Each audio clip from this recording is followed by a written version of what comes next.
warahmatullahi wabarakatuh, dan selamat petang kepada hadirin pada hari ini yang berusaha. Beri dahulu terima kasih kepada Puan Pengacara Majlis yang berusaha, pegawai dan staf PPD Jasin, pihak juri, guru-guru yang hadir pada petang ini, seterusnya tuan-tuan dan puan-puan yang saya kasihi sekalian. Assalamualaikum warahmatullahi wabarakatuh dan selamat sejahtera. Saya Cikgu Helmi bin Adlan daripada SMK Iskandar Shah akan membentangkan tentang pelaksanaan amalan terbaik pengurusan bimbingan dan kaunseling yang kita jalankan di SMK Iskandar Shah. Program itu bernama program Budi. Budi ialah singkatan untuk belayan untuk didik insan. Mula-mula sekali saya nak terangkan tentang isu dan masalah yang terjadi di sekolah SMK Iskandar Shah. Seperti yang diketahui ramai, SMK Iskandar Shah ialah sekolah sekolah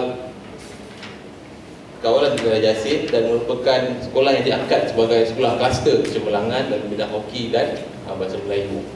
Jadi pihak sekolah amat menitik beratkan tentang pencapaian pelajar dari segi akademik. Namun perkara yang membimbangkan pihak sekolah dalam 3 tahun belakangan ini ialah pencapaian GPS sekolah yang semakin menurun. Kalau tuan-tuan dapat lihat di carta depan ini, menunjukkan penurunan grade GPS sekolah daripada tahun 2013 hingga tahun 2016.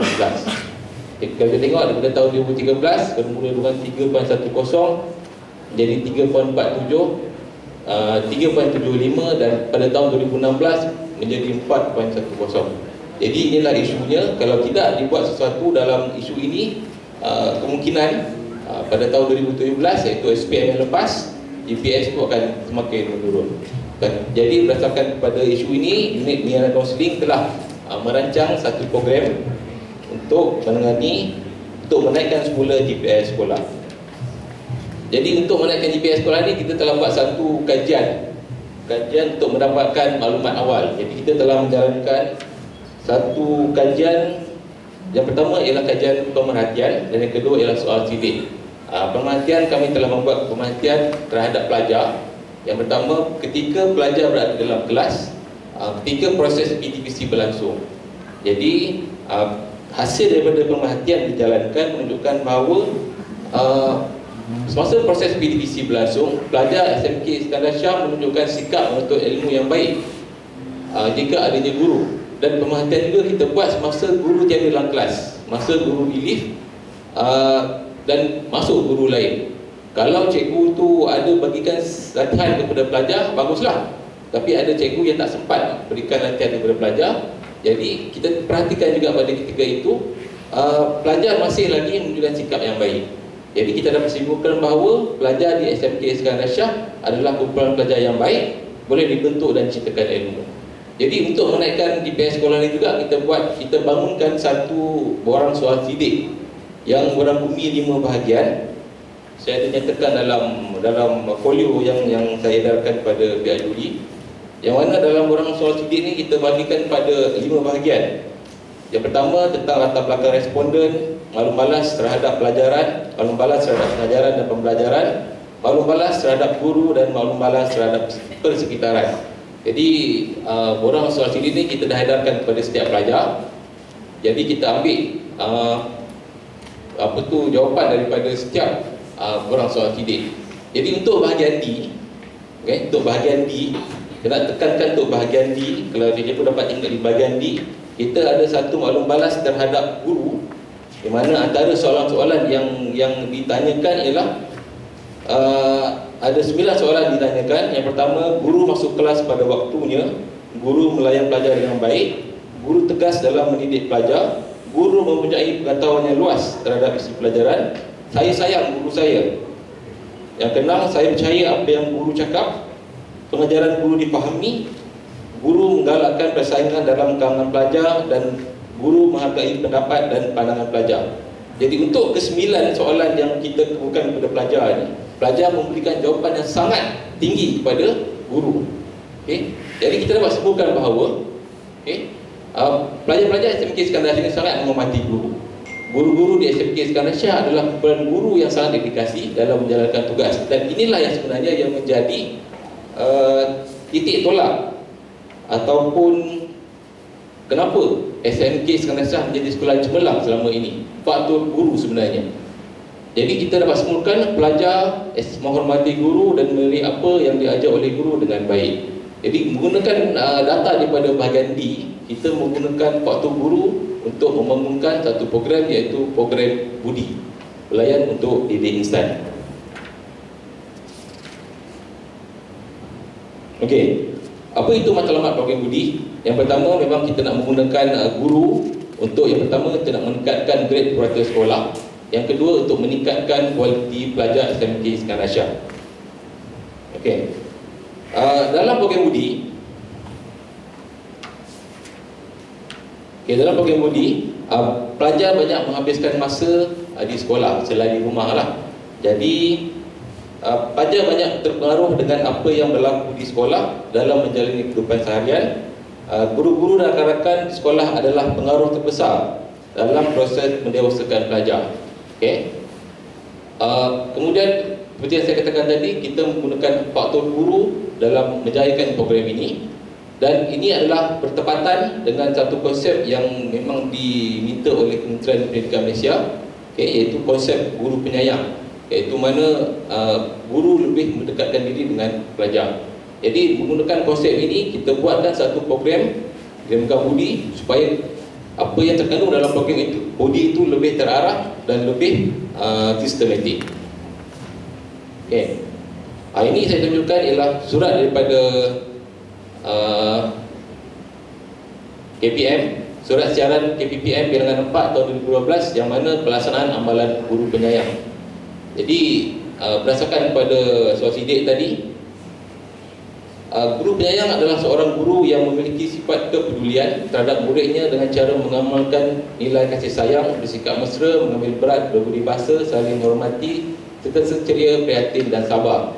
Jadi saya masukkan elemen-elemen ini dalam program yang saya jalankan. Okey. Yang ketiga ialah kaedah pelaksanaan program budi.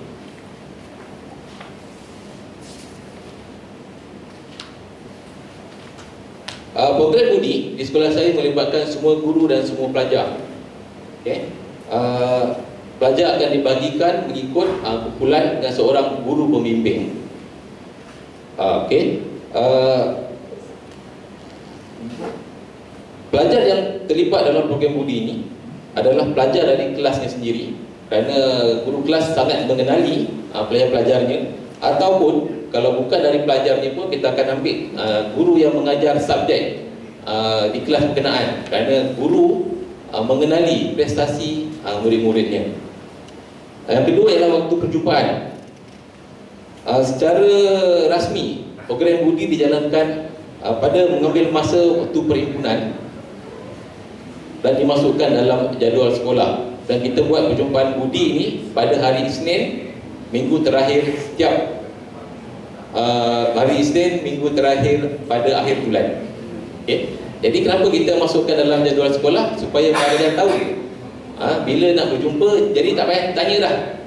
Sampai saja pada waktu itu, pelajar akan terus ke tempat perjumpaan budi. Jadi kita tak ada kelewatan masa ataupun ada pelajar yang berlega-lega dalam perjumpaan budi ini. Okay. Dan pengisian dalam program budi, ini yang penting sebenarnya. Untuk setiap perjumpaan budi, kita dah gariskan beberapa agenda yang perlu dipatuhi oleh guru. Jadi berdasarkan agenda yang diberikan, guru akan membuat perjumpaan dengan pelajar, dan setiap perjumpaan itu akan didokumentasikan dan direkodkan, dan perkara ini akan dipantau oleh pentadbir. Okey, ini adalah antara contoh dokumentasi yang dibuat dalam program budi, yang mana dalam program budi ini pelajar kena isi borang maklumat. Ini ialah borang maklumat yang kosong. Ini ialah borang maklumat yang dah sedia diisi oleh pelajar, okay, yang terdiri daripada maklumat peribadi, nombor telefon dan sebagainya lah. Dan ini ialah aku janji selalu sifar, disebabkan dalam sekarang ni ada sistem SSDM. Jadi kita juga minta pelajar untuk membuat satu aku janji selalu sifar. Jadi perkara ini perlu diisi oleh pelajar, dan pelajar akan mengangkat aku janji ke dalam perjumpaan budi.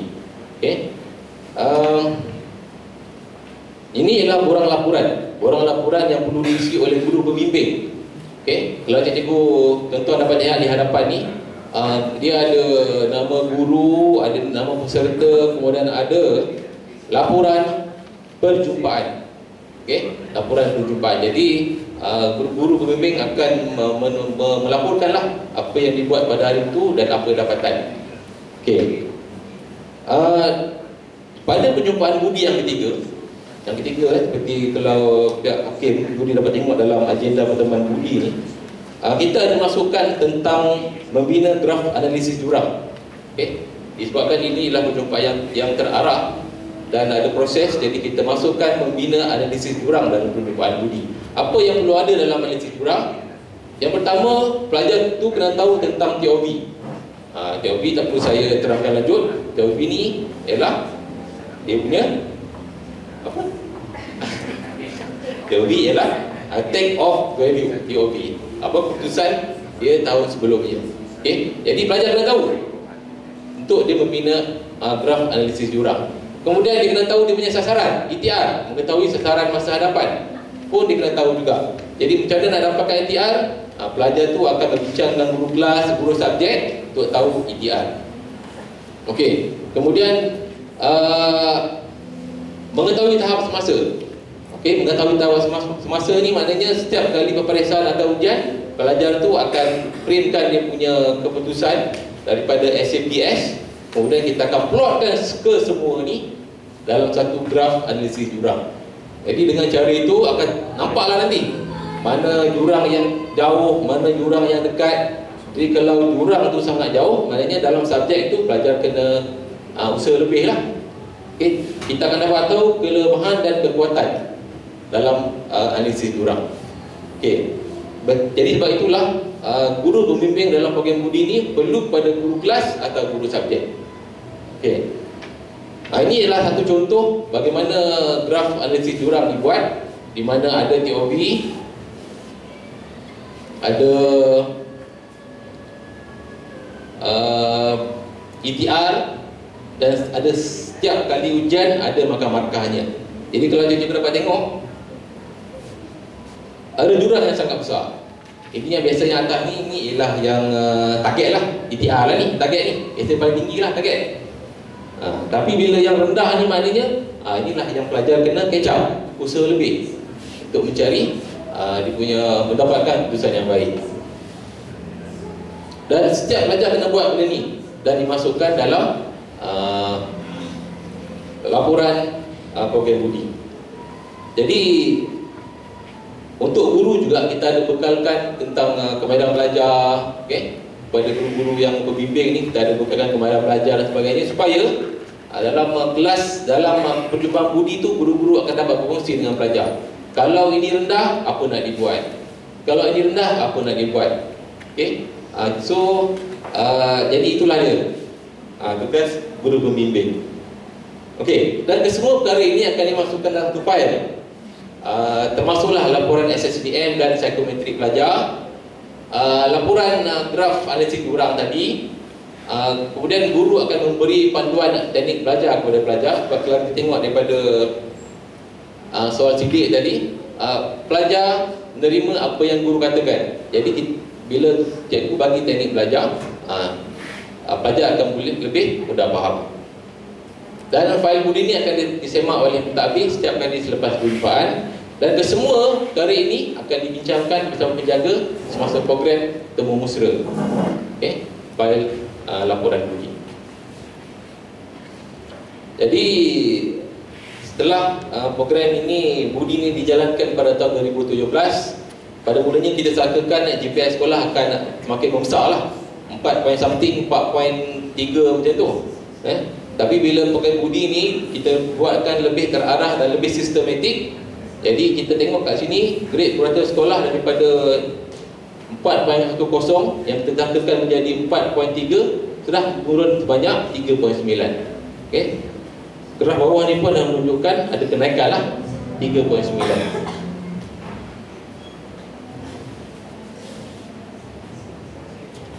Ini adalah gambar sekitar program yang telah kita jalankan.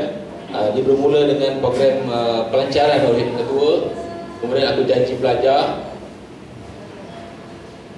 Ini adalah pelancaran program budi Perayu tingkatan 6. Ini adalah perjumpaan budi yang mana semua guru akan terlibat, termasuklah tuan pengetua sendiri akan terlibat untuk mengambil pelajar. Dan semua yang saya katakan tadi, laporan program budi ini akan dibentangkan kepada penjaga dalam program Temu Mesra. Kita akan tunjukkan pada penjaga jurang yang terbesar yang perlu diberi perhatian oleh penjaga dan guru. Okey. Jadi sepanjang tahun 2017 kita jalankan program ini. Alhamdulillah program ini menunjukkan keberkesanannya, di mana GPS sekolah bertambah baik. Namun begitu, kita membuat sedikit penambahbaikan dalam program ini, di mana kalau sebelum ni kita membuat soal sidik yang mengambil kira pendapat murid. Jadi selepas ini kita dah buat satu soal sidik untuk mengambil kira faktor guru pula, guru dan staf, bagaimana kita nak menaikkan GPA sekolah. Okay, itu kita dah jalankan. Kemudian kita juga mengambil kira faktor masyarakat sekeliling. Dalam mesyuarat PABG, apa cadangan-cadangan yang dibaca dalam mesyuarat PABG pun kita ambil kira untuk menaikkan GPA sekolah.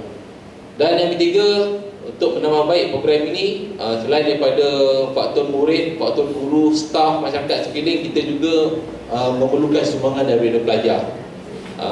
Jadi untuk itu unit kaunseling telah membangunkan satu Google Form. Google Form kita edarkan kepada masyarakat, bekas-bekas pelajar yang pernah belajar di SMK Iskandar Shah dari dulu sampai sekarang mengisi borang Google Form. Kita nak tahu berapa orang yang dah berjaya, dan setakat ini kita dah kumpulkan lebih kurang dalam 200 lebih orang di luar sana yang dah berjaya.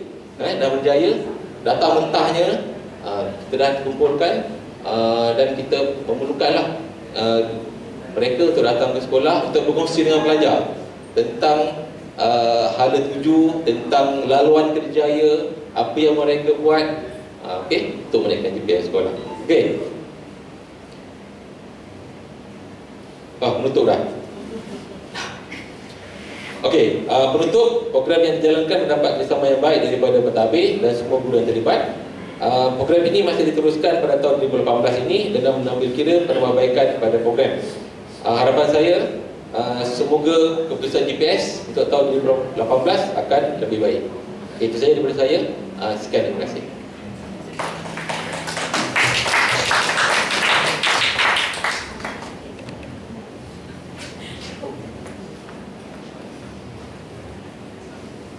Bismillahirrahmanirrahim. Assalamualaikum warahmatullahi wabarakatuh. Tanya kepada guru yang mengutap. Saya nak tanya, adakah program ni program yang sama dengan program matematik? Program ini adalah program matematik, cuma kami buat penambahbaikan dengan menamakan semula sebagai program budi, dan kita buat program matematik ini lebih terarah dan berfokus. Jadi fokus kami untuk program matematik budi ini ialah akademik, di mana guru pembimbing akan memberi tumpuan berfokus kepada akademik. Sebab kita fikir akademik dan sasiah bergerak sekali. Jika kita naikkan akademik, sasiah pun akan lebih baik. Begitulah dan sebaliknya. Kita naikkan sasiah, akademik pun akan jadi lebih baik. Bila disebut ada buat penambahbaikan, makna ada nilai tambah? Ya, nilai tambah. Boleh highlightkan lagi sekali nilai tambah dalam program ini?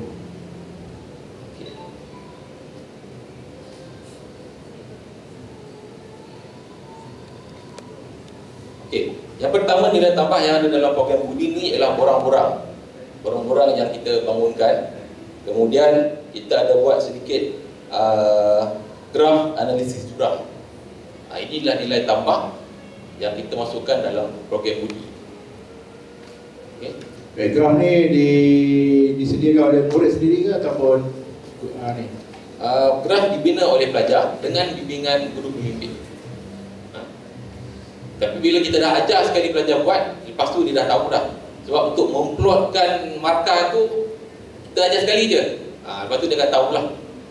Okay. So tugas guru pembimbing ialah memberi nasihat kepada pelajar dan menunjukkan tentang teknik belajar yang mana benda-benda tu, perkara tu disediakan oleh unit kaunseling. Okay. Macam mana respon ibu bapa? Kita panggilkan ibu bapa untuk respon ibu bapa bila kita buat program mesra ni, dia semakin jelas. Jelas sebab dia ada jurang. Jurang ni memang, kalau jurang tu terlalu besar, itulah subjek yang dia kena kejar sebenarnya. Yang dia kena usaha gigih. Andai katalah di sekolah dia tak dapat nak catch up, mungkin dia akan buat usaha-usaha lain di luar. Tapi di akhirnya jurang tu kita harap akan lebih semakin kecil. Itu daripada target ETR tu, jurang tu semakin kecil lah. Itu respon ibu bapa. Dia semakin nampak. Dia nampak sebab kemana turun naiknya anak dia. Kalau sebelum ni naik, kemudian turun, kemudian naik. Itu yang bagusnya analisis jurang. Okay, apa pula impak dia kepada kompetensi guru? Kompetensi guru, alhamdulillah, memang guru-guru saya bila dinilai oleh pelajar, berdasarkan pada seborang soal sidik yang kita sediakan, guru-guru memang memberikan perkhidmatan yang terbaik. Sebab memang sebelum ni faktor guru lah yang menyumbang kepada kecemerlangan sekolah. Jadi mungkin ada something yang terlepas pandang selama 3 atau 4 tahun ni. Jadi faktor guru tu tidak digunakan. Jadi pada tahun lepas kita menggunakan semula faktor guru dalam menaikkan pelajar, menaikkan GPA sekolah. Okay, hasil daripada program ni, kan? Apakah cetusan idea seterusnya? Ada tak program lain yang dirancang berdasarkan dapatan daripada program budi ni? Untuk soal sidik, kita ada 4 bahagian. 4 bahagian. Yang pertama tadi, maklum balas terhadap pelajaran, pengajaran dan pembelajaran, terhadap guru, terhadap persekitaran. Jadi untuk setiap bahagian-bahagian tu kita come out dengan satu cara penyelesaian lah. Tapi untuk guru, kita come out dengan program budi. Jadi untuk menambahbaikkan program ni, kita gabungkan guru, gabungkan pelajar, gabungkan pendapat daripada orang ramai, daripada masyarakat sekeliling dan bekas pelajar, supaya hasilnya nanti pada tahun 2018 ni dia punya keputusan GPS tu akan lebih baik lah. Kita harap macam tu lah. Okey, Assalamualaikum.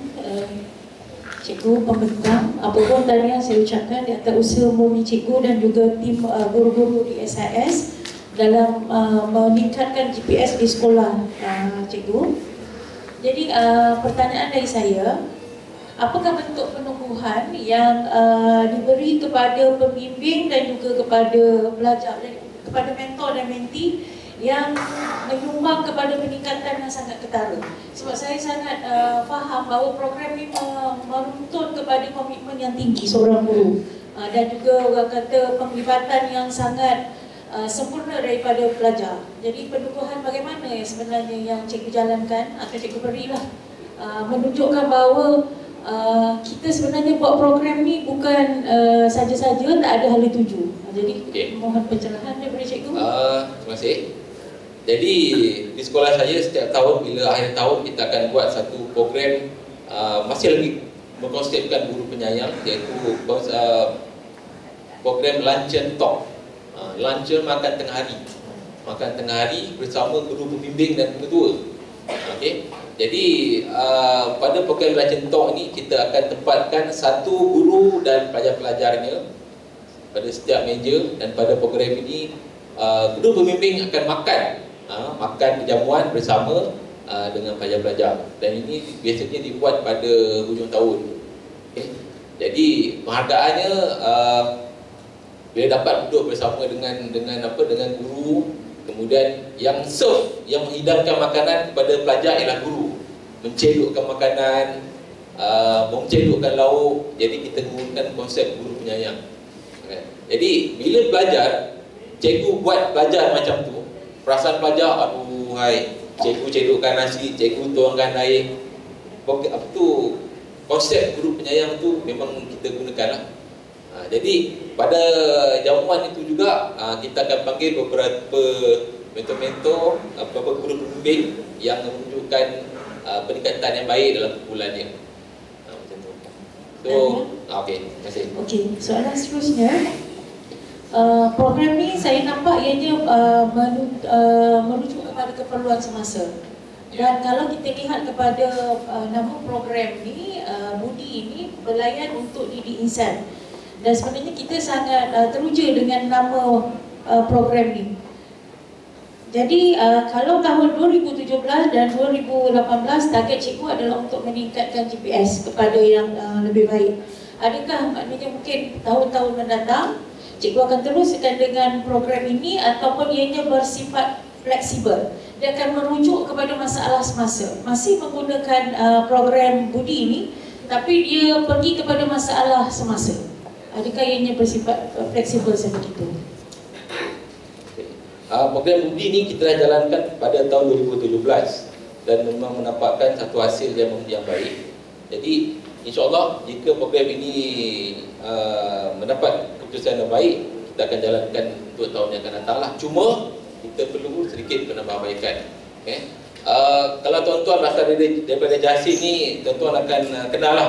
Bila sebut saja Iskandar Shah, oh itu sekolah bagus, kan? Sekolah bagus. Tapi sejak 2-3 tahun ni bila cakap Iskandar Shah, dia punya keputusan dah semakin merosot. Jadi kami di sekolah kami nak mengembalikan bahawa SMK Iskandar Shah tu memang sekolah yang terbaik, sekolah harian terbaik di daerah Jasin. Itulah matlamat kami. Terima kasih dan tahniah cikgu, moga usaha murni ini dipermudahkan.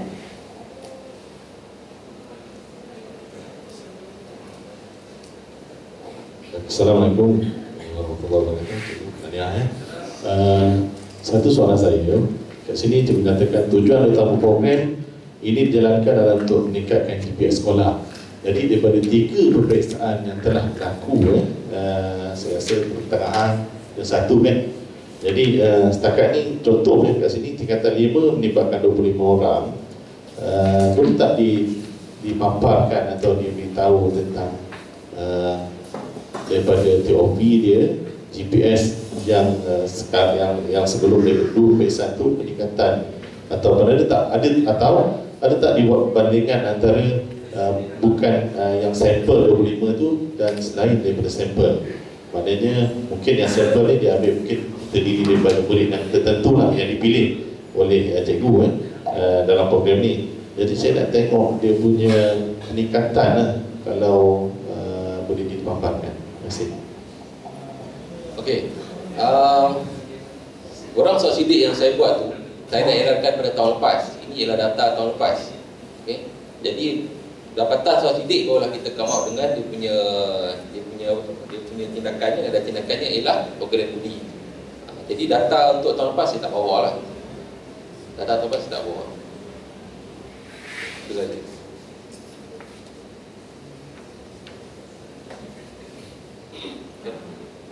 Tadi itu graf pencapaian akademik. Yes, ini ialah graf pencapaian akademik.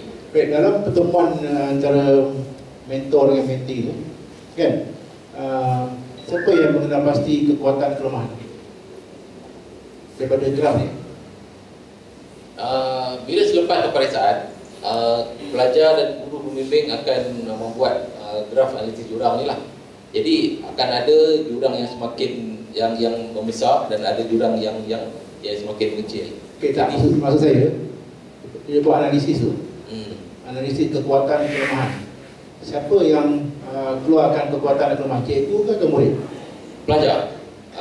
Murid akan buat bersama dengan guru pembimbing. Maknanya murid sendiri mengenal pasti apa kekuatan dan kelemahan mereka lah. Yang mana kalau ini cadangan kan, kalau kekuatan tu dia akan kongsikan dengan kawan dia, betul? Kalau kelemahan tu dia akan minta guru untuk membantu mengatasi masalah. Memang itulah yang dibuat di sekolah. Cuma kadang-kadang ni ada kolaborasi dengan program guru muda. Ya, ada. Pada tahun ni kita dah start dengan guru muda. Sejak daripada tingkatan 4 kita dah start dengan guru muda. Dan subjek tertentu seperti iPad, kimia, kita dah mula dengan guru muda. Kadang-kadang pengetahuan guru akademik ini dia terbatas tentang teknik belajar, teknik mengingat, kan? Jadi kami di dunia kawasan